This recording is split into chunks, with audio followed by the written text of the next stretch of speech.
যে আজকে তোমাকে অবহেলা করছে, গুরুত্ব দিচ্ছে না, ধৈর্য ধরো, একদিন তোমাকেই তার সবচেয়ে বেশি প্রয়োজন হবে। জীবনে যাই করুন না কেন, অশিক্ষিতের সঙ্গে কখনো ঝগড়া করবেন না। জিততে তো পারবেনই না, উল্টে আপনার নিজের সম্মানহানি হবে। সবকিছু মনের মতো হয় না, মানিয়ে নিতে হয়, কখনো সাধ্যমতো আর কখনো বাধ্য হয়ে। আমাদের জীবনটা তো মাত্র কয়েক দিনের, তার মধ্যে এত রাগ, এত অভিমান কিসের? কেউ ভুল করলে ক্ষমা করে দিন, আপনি ভুল করলে ক্ষমা চেয়ে নিন। হঠাৎ নিঃশ্বাস থেমে গেলে সেই সুযোগ আর পাবেন না। জীবনকে সামনের দিকে এগিয়ে নিয়ে যাওয়ার জন্য একটা স্বপ্ন পূরণ হওয়ার পর আরও একটা স্বপ্ন দেখা উচিত। আঘাত পেয়েও যারা প্রতিবাদ করে না, চুপ করে থাকে, এটা তাদের দুর্বলতা নয়, এটা তাদের মা বাবার দেওয়া ভালো শিক্ষার পরিচয়।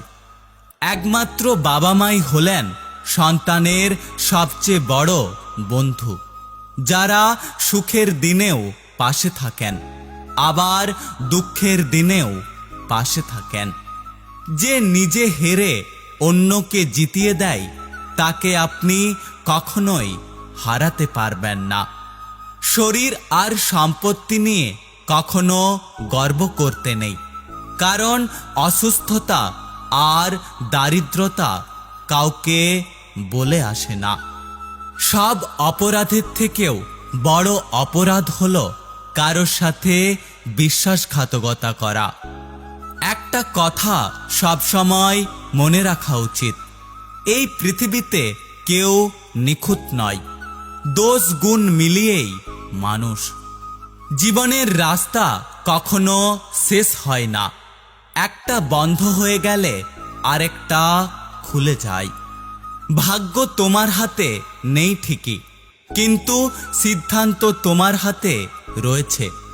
তুমি যদি সঠিক সময়ে সঠিক সিদ্ধান্ত নিতে পারো, তাহলে তুমি তোমার ভাগ্যকে পরিবর্তন করতে পারবে। যে মানুষটি ভুল থেকে শিক্ষা নিয়ে কিছু শিখবে, সেই মানুষটি বাস্তব জীবনে কিছু করতে পারবে। একাকিত্ব তোমাকে জীবনের সেই চরম শিক্ষাটা দেবে, যেটা তোমাকে জীবনে আর কেউ দিতে পারবে না।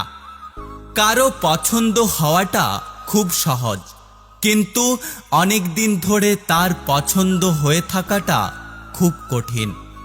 কোনো একদিন তুমি আফসোস করে বলবে, ও সত্যি আমাকে খুব ভালোবাসতো। সবাই আমাকে বোঝাতে আসে, কিন্তু কেউ আমাকে বুঝতে আসে না। কারোর কাছে জোর করে সময় পাওয়া যায় না, যে দেবার সে শত ব্যস্ততার মাঝেও দেবে।